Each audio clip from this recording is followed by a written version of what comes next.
Due to government knows better than its citizens' mentality, we're kept from being able to decide if a vehicle is best for me because it's illegal to own this thing in this free country. What's even worse is traveling the world and seeing several of these vehicles being used for decades by their owners. So let us now take a look at a few examples of vehicles that Uncle Sam has kept away from us.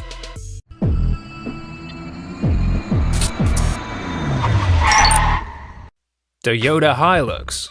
This may not be the best looker, but she's oh so beautiful on the inside. World renowned for its unstoppable reliability, this truck, now in its 7th generation, is reason why you should write to your congressman. The diesel Hilux is a workhorse that never complains. The truck has always been an engineering achievement and able to withstand an apocalyptic amount of abuse whilst just taking it in stride. The sale of one of these trucks needs to come with proof of a will, as well as who you will pass it along to when you die, because you will be the first to go, not this truck. Its basic design was the key to delivering such epic dependability, and with it being found around the world means you can come by parts no matter where you travel. Nissan R33 R34 Skyline GTR. Let us take a reliable straight 6 and add twin turbochargers and send the power to all 4 wheels. During the Japanese turbo shootout of the 90s, we had greats coming to America such as the Supra, RX-7, 3000 GT VR4, but the Nissan GTR was shut out. With some additions like the GTR Nismo Z-Tune being able to produce almost 500 HP to 4 wheels was absolute bonkers. Yet, we didn't even get the Nutrid normally aspirated version, so that we could at least add GTR body kits to them and drive around mall parking lots masturbating to the Fast and Furious. Land Rover Defender. Although important from 93-98, we received only the North American spec version of the 90 and 110 that only came equipped with the V8 instead of the diesel.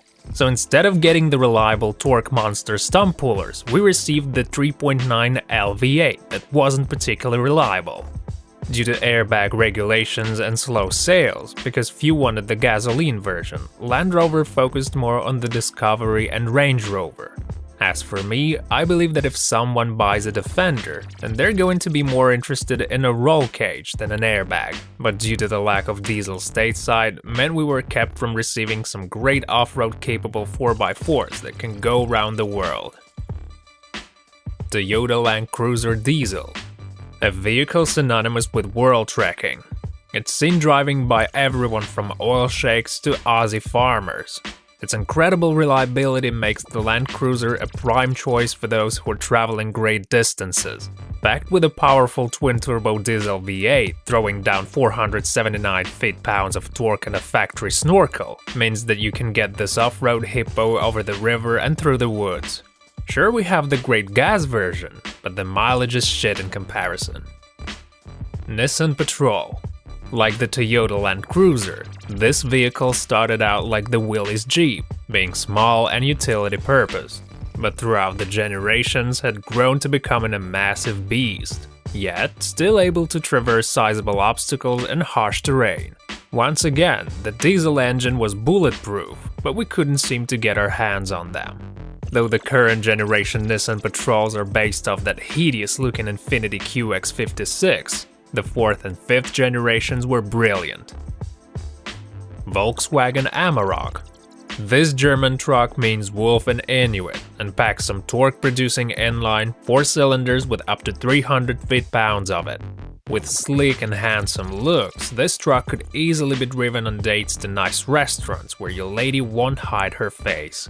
Sold pretty much everywhere other than US and Canada, Volkswagen still fears that they will be slow sellers in the North American market. TVR Sagaris. The company had a long history of doing things its own way, and to hell with conventionalism.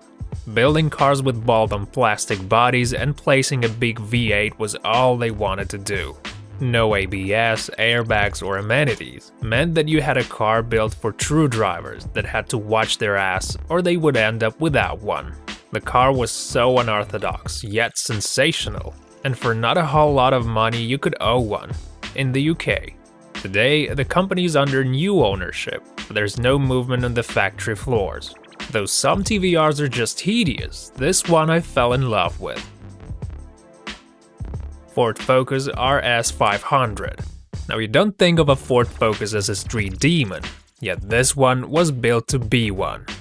Sporting an inline 5-cylinder that produced 345 HP and scrimmed from 0 to 62 in 5.4 seconds made this Focus not only deserve respect, but also a cult following. Though limited to 500 vehicles, we simply couldn't get our hands on any of them, because our government sucks. Audi RS2 Avant. Take an Audi station wagon and give it 311 HP delivered through Porsche KKK turbocharged engine, then connect it to a 6-speed manual only. Now take that magic and sprinkle on Audi's rally-dominating all-wheel drive technology, and there you have the Audi RS2 Avant full of power. Porsche wheels and big Brembo brakes added to this wagon's sexiness. Though it was a limited run in 94-95, you won't find them in the States, as most stayed in Europe. Third generation Ford Ranger. Designed and built by Ford Australia, this bigger version of the Ranger is not being sold in the US, because it's a diesel. Placed against the Hilux and Amarok, this truck is good looking and gets good gas mileage from its 2.5-liter turbo diesel. Able to be a capable off-road vehicle with the ability to tow and haul means that this is another car that we need for the individual that doesn't wish to owe a big-ass F-150. Thanks for watching, subscribe for more.